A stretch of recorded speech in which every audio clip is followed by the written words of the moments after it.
எப்போதும் போல இங்கே நம்ம ஸ்டூடியோக்கு வந்திருக்காங்க நம்மளுடைய நியூட்ரிஷனிஸ்ட் கற்பகவல்லி. வணக்கம் கற்பகவல்லி. வணக்கம் மேம்.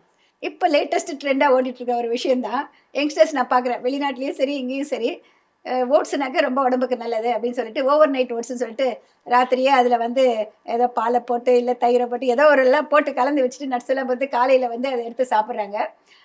அது பார்த்தீங்கன்னா ஒரு டெசர்ட் மாதிரியும் சாப்பிட்ற மாதிரி எனக்கு தோணுது. பட் எனக்கு அது பிடிக்கலன்னு வச்சுக்கோங்களேன். பட் அதனால் வந்து அவங்களுக்கு ஒரு அவேர்னஸ் கிடைக்கிற மாதிரி அதில் வந்து என்னென்ன சேர்க்கலாம், என்னென்ன சேர்க்கக்கூடாது, எந்த அளவு சேர்க்கலாம், எந்த அளவு சாப்பிட்டா அவங்களுக்கு நல்லது.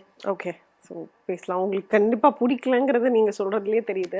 ஸோ ஓவர் நைட் ஓட்ஸ் அப்படிங்கிறது வந்து இப்போது மேம் சொன்ன மாதிரி நிறைய பேர் வந்து பண்ணுற மிஸ்டேக் அப்படின்னு பார்த்தீங்கன்னா அது ஒரு டெசர்ட் மாதிரி சாப்பிட்றாங்க. ஸோ ஓவர் நைட் ஓட்ஸ் நல்லது தான், ஓட்ஸ் ரொம்ப நல்லது. அதில் போடுற இன்க்ரீடியன்ஸ், அது கூட நீங்கள் ஆட் பண்ண போகிற இன்க்ரீடியன்ஸ் அதுதான் மெயின்.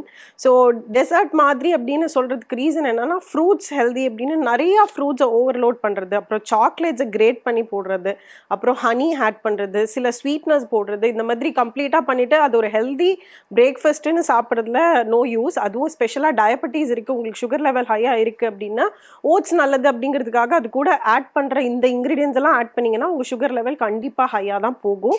இது டயபெட்டிஸ் இல்லை, நீங்கள் நார்மலாக வெயிட் லாஸோ இல்லை வெயிட் மெயின்டைன் பண்ணணும் அப்படின்னு சாப்பிட்டாலும் இந்த மாதிரி ஒரு காம்பசிஷனில் சுகரை வந்து நேச்சுரல் சுகரான ஃப்ரூட்ஸ் இருக்கலாம், இல்லை ஹனி இருக்கலாம், இதெல்லாம் ஹெல்தின்னு நினச்சி ஓவராக அதில் இன்க்ளூட் பண்ணி ஓட்ஸோட சாப்பிட்டீங்க அப்படின்னா ஓட்ஸோட எஃபெக்ட் போயிட்டு இதோட இதுதான் வந்து ஜாஸ்தி ஆகிடும்.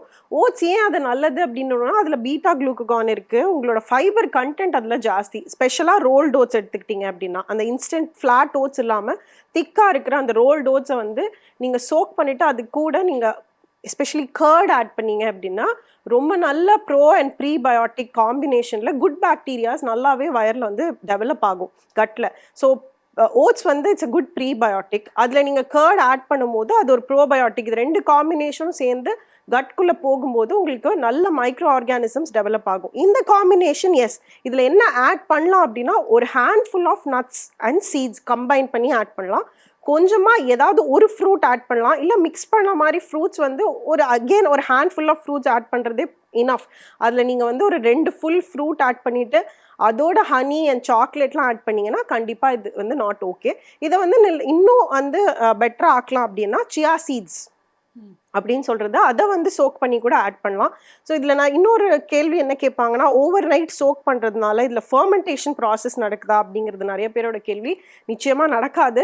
ஃபர்மெண்டேஷன் ரொம்ப மைன்யூட்டாக தான் நடக்கும், அதனால உங்களுக்கு ப்ரோபயோட்டிக் இன்க்ரீஸ் ஆக போகிறதில்ல.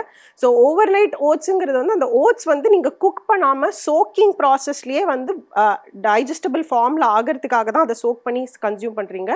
ப்ரீபயோட்டிக் அதாவது ப்ரோபயோட்டிக்கை இன்க்ரீஸ் பண்ணிவிட்டு ஃபர்மெண்டேஷன் ப்ராசஸ்க்காக அதை வெளியில் வச்சு சாப்பிட்றது கிடையாது. அந்த ரீசன் கிடையாது, அதை சொல்லணும்னு நினச்சேன். ஸோ ஓவர் நைட் ஓட்ஸை ஹெல்த்தியாக ரெகுலராக டெய்லியுமே கன்சியூம் பண்ணலாம்.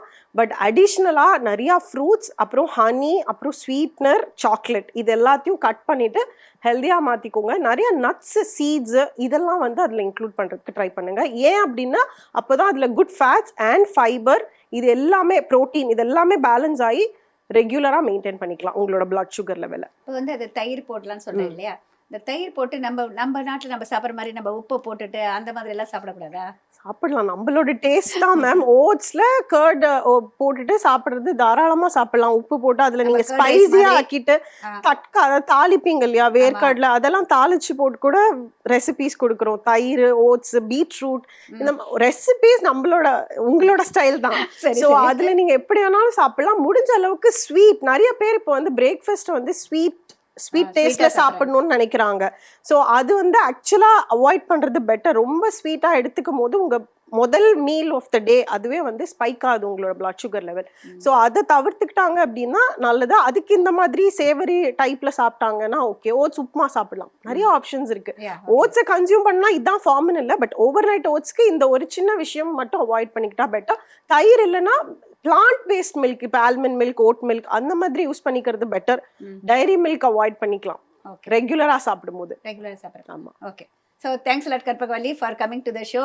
அண்ட் இன்னும் நிறைய விஷயங்கள் நம்ம பேசலாம் தொடர்ந்து ஒவ்வொரு வாரமும். தேங்க்யூ வெரி மச்மா. அடுத்த வாரம் சந்திக்கலாம்.